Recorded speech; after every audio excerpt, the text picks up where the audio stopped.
hindi yun dapat na condemn. Baliktad nga eh. Yung iba ang may condemning spirit. Ang condemning spirit, wala siyang condemning spirit. Paano nila winelcome si Paul sa synagogue?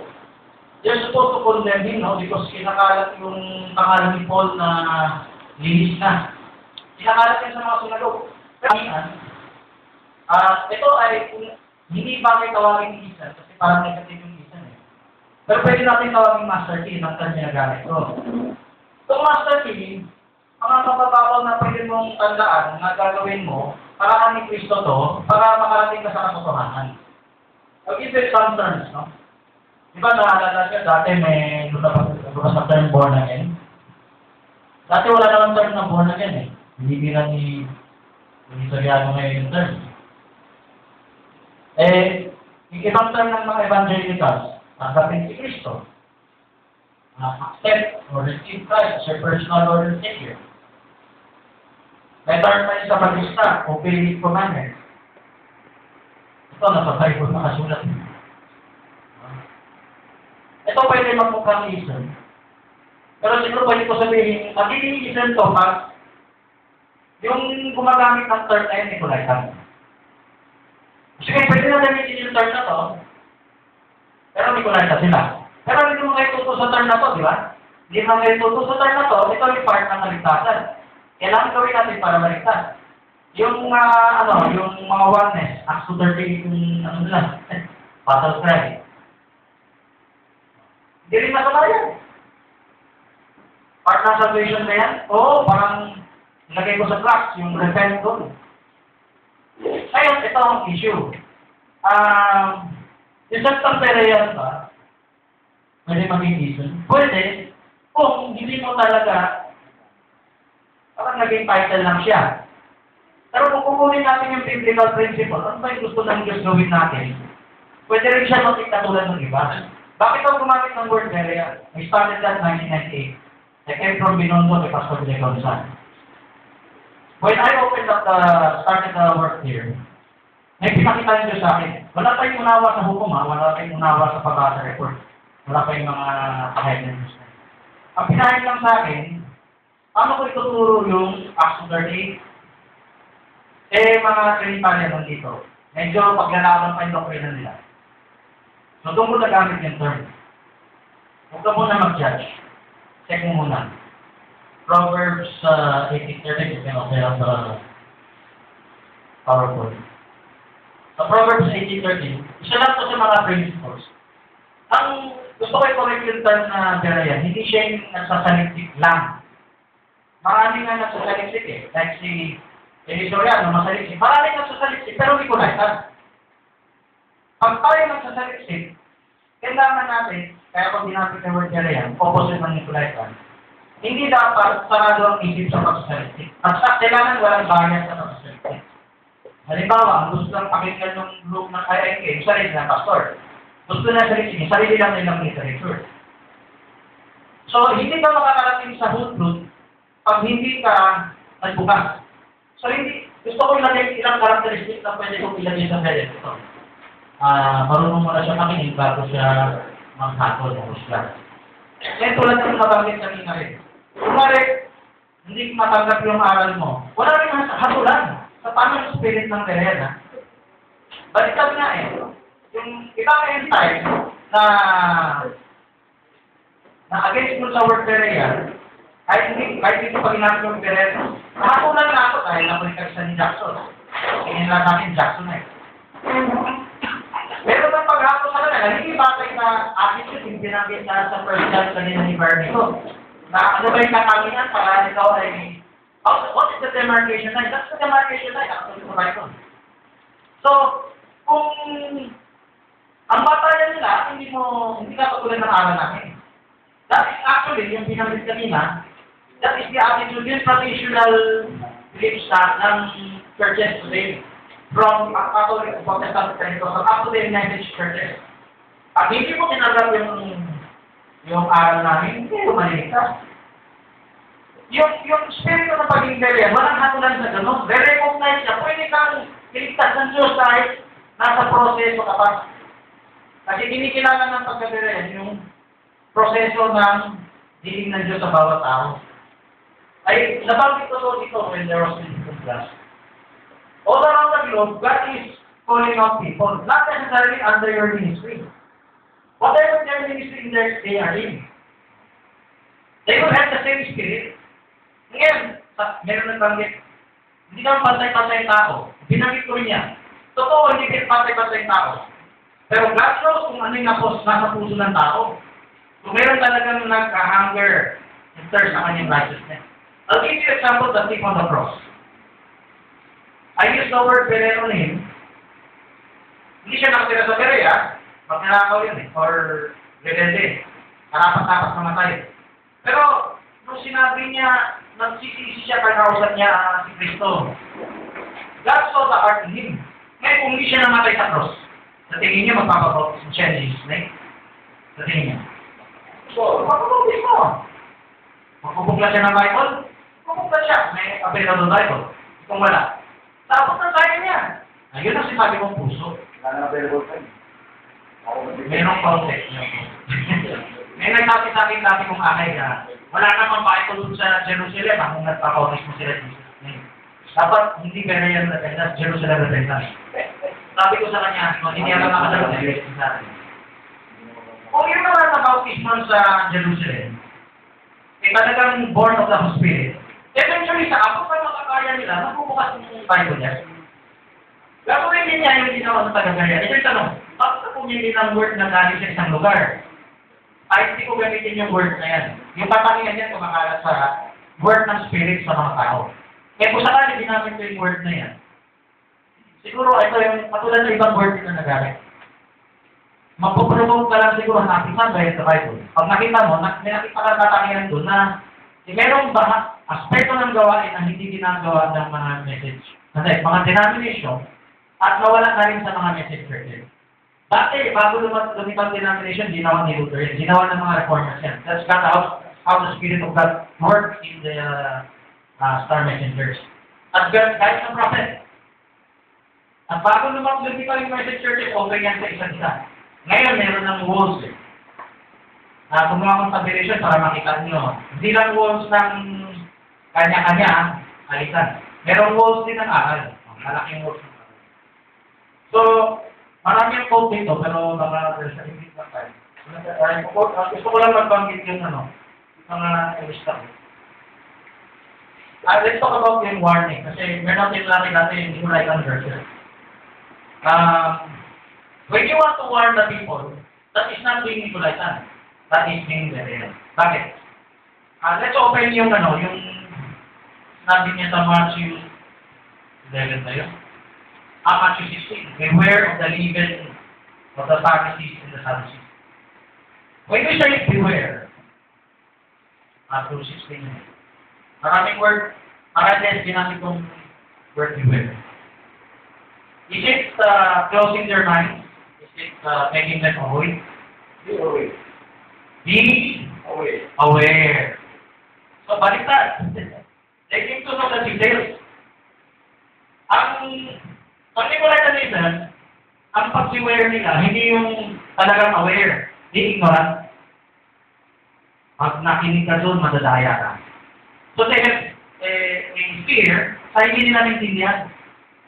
Pero utos sa Mark, sabi nga kanina, hindi pwede habang buhay, gano'n, no? Pwede pansamantala, kung ka muna humalipuyo, kasi baka katulad ng isip. Pero hindi pwede habang buhay. Kasi, kailangan Kristiyano, 1 Peter 3:15.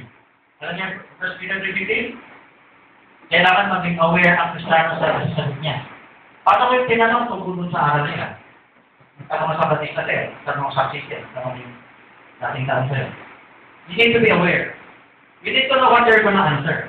So, ang isang tunay na born again, meron siyang, from the new birth, from the first part of his life up to the end of his life dito sa earth, meron siyang hunger.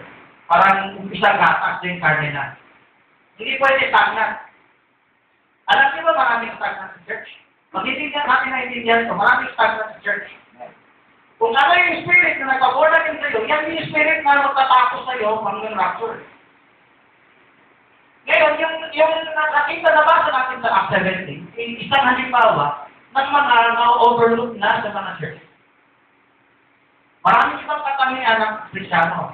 Pero ang isang katangian na kailangan para makatanggap siya ng progressive message, kailangan huwag siya magsasarap.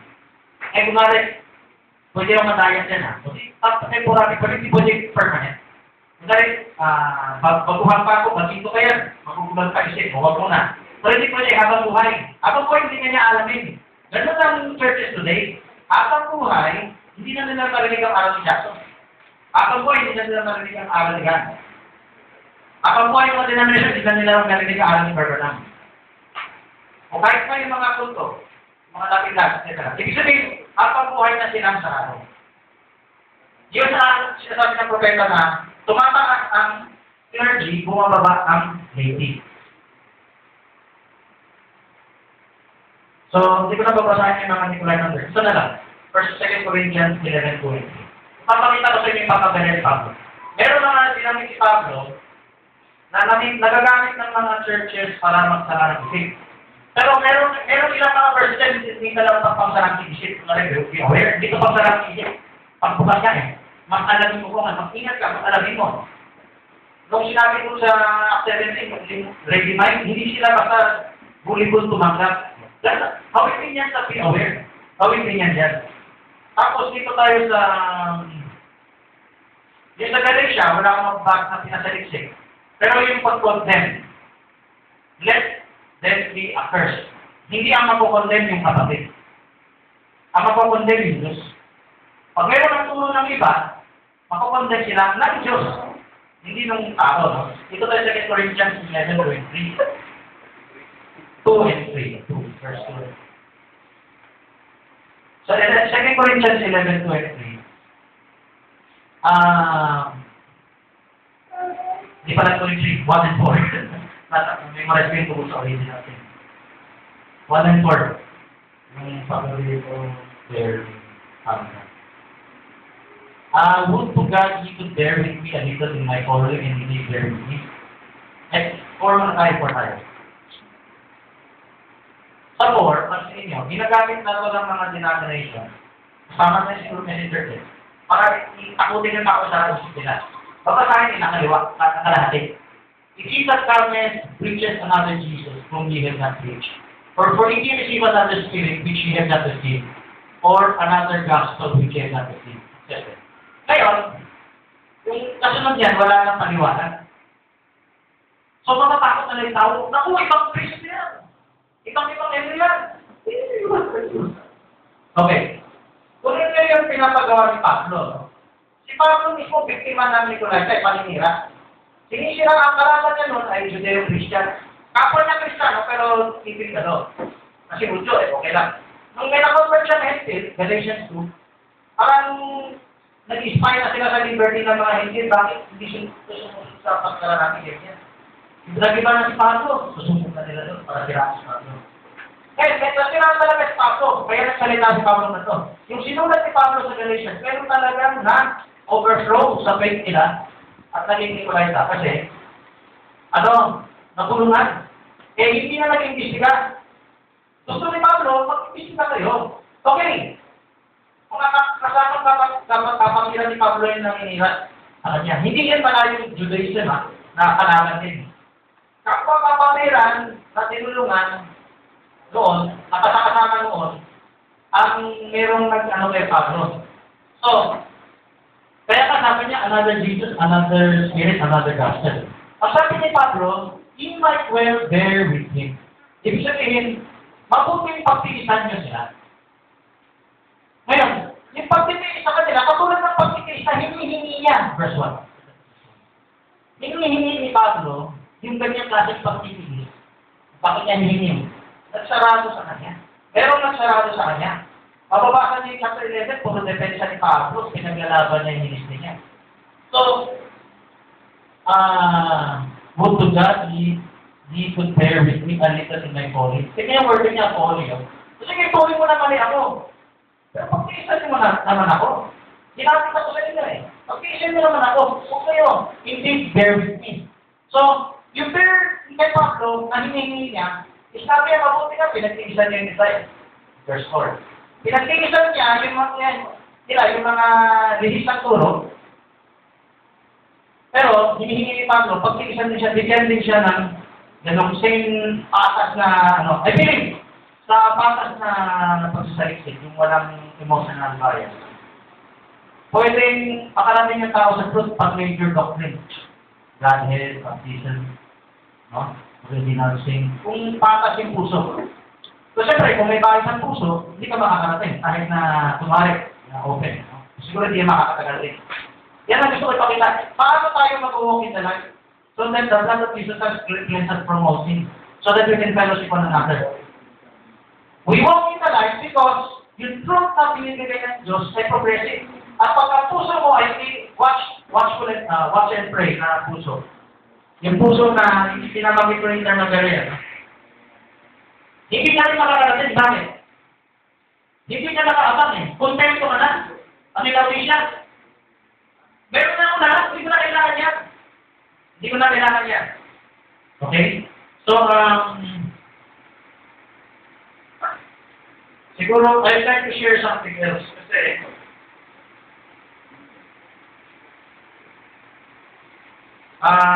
gusto ko i-share related to sa aming life na sa Berea. Last Monday, nandun daw sa Quiapo, hinira ng isang apostol doon yung Berea. No? Tapos, kaya siya galing sa akin, may napanggit ako na hindi lahat ng bagay na related sa propeta. Meron pang i-reveal. So, nag-quote na siya. Tapos, may mga kaputsagan na yung revelation na lang propeta, tayo na lang yan. Tawa na yung mga. Kaya gusto ko ipakita, kasi wala akong oras, laging limited time ko doon. Gusto ko magpakita ng ilan, na si Berber na, gano'n ang din ng spirit. Eh, gano'n din yung spirit. Pakibukas siya dito. So, gusto ko ipakita, ang propeta, kahit yung propeta may ganyan, hindi tinuturo natin ganitong master team. Yung returning the heart, hindi yung doktrina, yung heart, yung puso na gano'n, yung puso na open, hindi siya na period, no, may kama, ang propeta, may kama. Ito rin ang spirito sa sabi ng propeta sa church ages eh. Sabi ng propeta, kung ano yung sinaksimula, tuloy-tuloy hanggang wakas. Hindi, iba yung dito sa dulo. Iba natin na sana. Kung anong gusto ng spirito ng Diyos, in every age, ganun din ang takbo. So ito yung takbo na pag-abante sa salita ng Diyos. Ito na yung spirit na to, na ating mag-focus sa akin. Itong spirit na, hindi ko nabanggit, yung repentance dun sa Acto 38, ay repentance from ignorance. Ay, singin mo na yan, mahilis na. Acto 38. Yung repentance from ignorance, nasa Acts 17:30 yun. So yung Acts 17:11, isang halimbawa lang yan. Pero pag binasa mo pa, meron tayong Marsil. Sa Marsil, yung sinasambal nyo may pagka-ignorante, papakilala.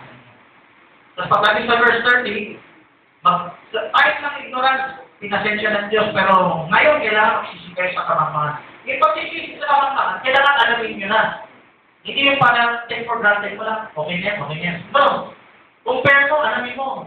Kaya maraming different churches today, pinaitulad natin siya para ikaw ang mag-compare. Diyan ka lang lalago. Ito masunod na tayo na gano'n. Anong gagawin niyo sa mga tekoras? Kung kulong na ang isip. Okay? Pwede magpaganda lang ng kapilya, ng church na sama, marami na tao. Pero pwede paglaro sa word. Hindi mangyayari pag hindi ka na gano'n. Parang samahan na kung sino mamakinggan mo. Hindi gano'n. Kaya nilatag ng Diyos yung mga, tinahintulutan ng Diyos yung closing inside ng mga dynasty churches niya. Para makakompare ka. Kahit hindi mo yung maubos, yan ang puso mo. At abante ka, utot ang hapon mo. Okay, nakita niyo yung repent dito sa 38? Nakita natin sa 37. Sinagot niya yung tanong sa 37. Anong gagawin namin? Bakit tinanong 37? Kasi sinabi sa 36. Alamin niyo, makatalastasan ng bumakal ng Israel na ginawa ng Diyos itong Jesus na inimpalado sa krus na Panginoon at Kristo. So, alamin niyo, let all the house of Israel know. Katulad yung Romans 10 kanina eh. Kung hinayat ng Diyos, ito turo kay Jackson,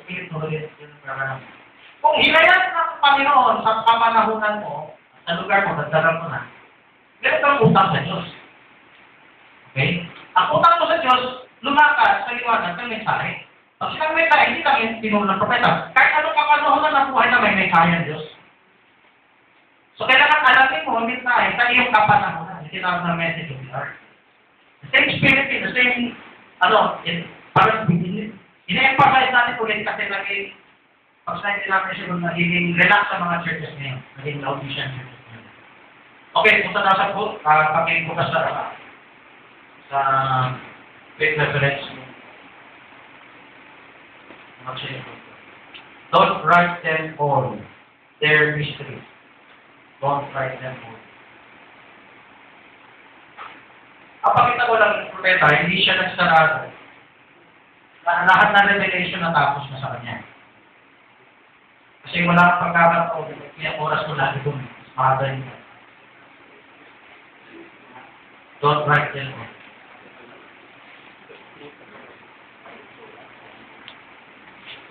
Hindi pa ba yun? Right. Hindi pa ba yun? Don't write them all. They're mysteries. Ano nga? Saan? Kaya po. Wala lang yung first month. Cover. Wala kang internship sa Sige. November. We don't know what they are yet. We don't know what they are yet. Hindi makuha sa kanila.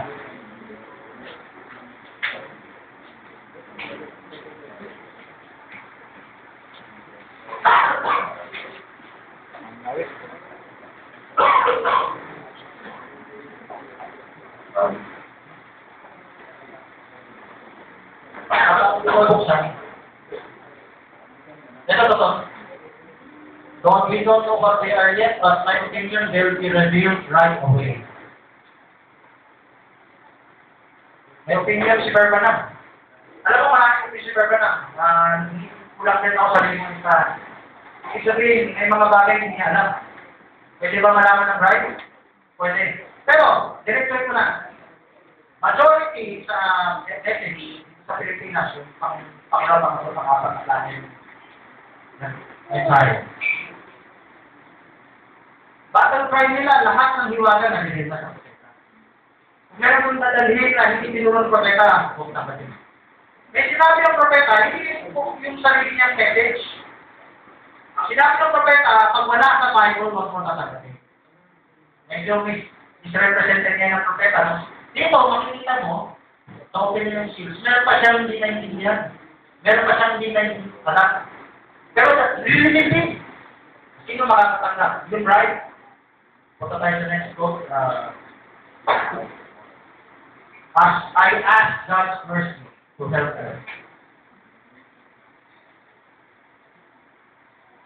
Habang binubuksan, gusto ko i-comment yung hindi Berean class. So, gumamit akong term na yun dati. Ngayon, pwede ba natin sabihin, hindi born again, hindi tumanggap din. Ganun lang yun eh. Sa tamang kunawa. Okay? Ano ba yung importante aspecto? Ano ba yung importante aspecto na dapat natin i-emphasize? Kung naintindihan ng tama, no? Sige, tuloy na. Nalit na. Okay, wala na. Wrong. Okay, so, habang gusto ko dagdag, the leadership of the Holy Ghost will lead you to do that. Tulad wala kang karunungan, grade 1 lang inasip ko, no read, no write pa ako. Paano ako makakapag bukas-bukas ng Biblia? Hindi natin alam ka, pinakamababaw. Kasi may hunger ka. The Spirit in you will lead you to hunger those things. Let me differentiate how God reveals truths. God reveals truth not by supernatural means. God will use the simplest, the simplicity of God's word. Walang simplicity yung pagbubukas sa kanyang word. So kahit sino mag-share, titignan niya, makakaroon siya ng word. Kahit sino nag-share pa sa kanyang susunod. Alam niyo ba, all things work together for good? Kasama na rin yung kahit ibang samahan na nagbigay siya ng konting kaalaman. Kasi walang kanya-kanyang glory na samahan eh. Lahat sa Diyos yan eh. Kahit sino man ginamit ng Diyos na makarating siya sa dulong truth niya, ano? Pinahirapan niya siya. O hindi pwede mag-reveal ng Diyos ng truth by supernatural. Yung, okay, tuloy ko na. Detalye ko yun. Ang ibig ko sabihin, hindi pwede mag-reveal ang Diyos. Pag-wait ko yung word ko. Hindi matuturo ang Diyos ng teaching sa Bible ng pang... Excuse me bro, pwede ba mag-reveal ng Diyos without human agency? Pwede. Ang gusto ko sabihin, alis Brother Branham. Eh, pinagmamalaki sila kay Brother Branham, tinuro ng anghel. Sabi nga ni Batak nung pumunta rito. Yung before 1960, turo ng tao yan, turo sa denomination yan. Pero after 1960, tinuro ng anghel yan. Diretsong mula sa Diyos. I expect to differ, no? God uses the fivefold. God even uses other people kay Brother Branham.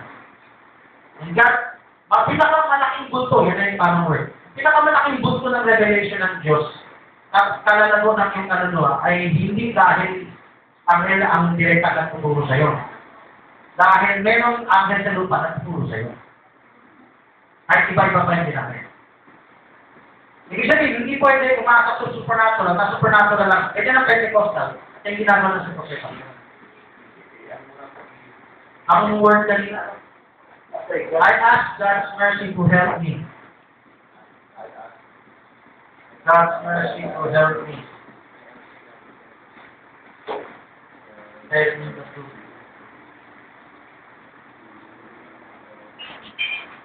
Isang kumuha na siya. So, the leadership of the Holy Ghost is going back to the Word. Holy Ghost is easy to go back to the Word, no? As far as I know the truth. Makita niya? Meron siyang abot, sa abot lang niya. Hindi lahat, tapos na sa kanya. Okay? So, pwede siya makapagsalita ng mali. Sabi niya, and if I ever tried to say anything that was wrong and contrary to His will,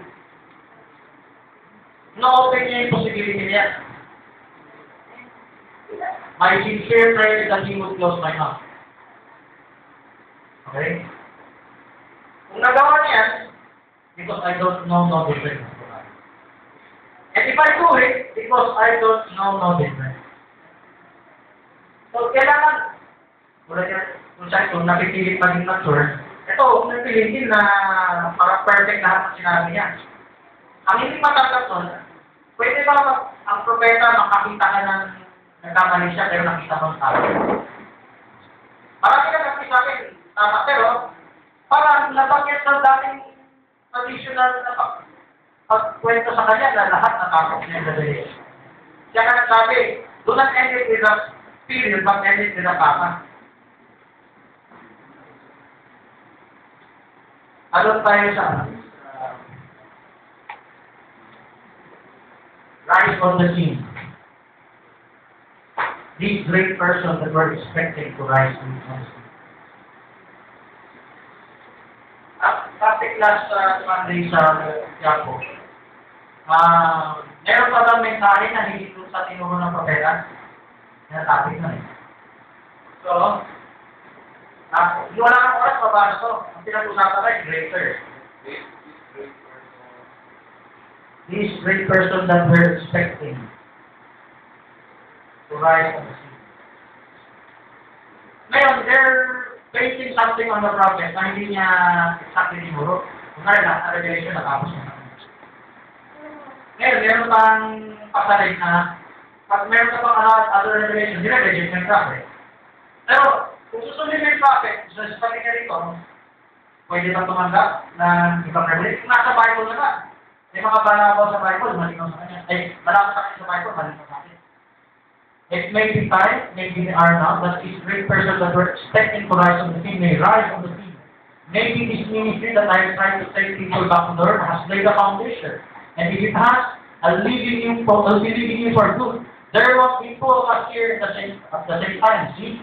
If it is, He will increase, I will decrease. Ngayon, sabi ko na natin, ang star messenger, walang makakahilit doon in terms of prominence. Pero pagdating sa word, hindi natin kay Pastor Aldo is between you and God. pwedeng mas malalim kaysa doon sa panlabas na nagturo. Kasi personal relationship na yun. Hindi ba natin, sino kaya yung taong after him will like other people? Sabi niya, Brother Jack. Okay lang, walang problema kasi nag-aarap talaga siya. Pero, of course, importante, yung spirit na to. Ano, bakit? I believe yung dating samahan, namin kay Brother Jackson, nalansat yun dahil nalimutan na yung espiritu na to. Kasi hindi ginagamit yung term na to. Pero kung bilinin na niya ni may isang ganyang klase. Ako sobrang ayaw pagkabira yan eh, kaya nawala eh. Hindi nalimutan, nawala na. Kasi ganito, nung tumanda si Brother Jackson, hindi na siya makatolerate ng ibang tao. Kung may ibang nawa. Eh, ano na. So, hindi lang si Ganang nahiwalay, meron pa iba. Hindi lang si Strongman huli. Marami. Pero siya bali, okay lang yan.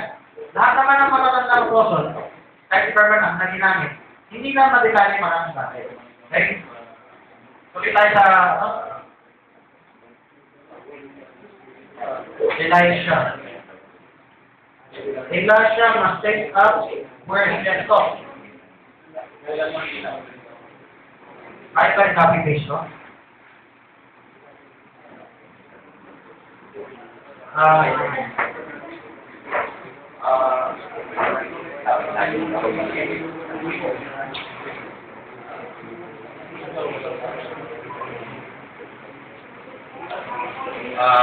So yung community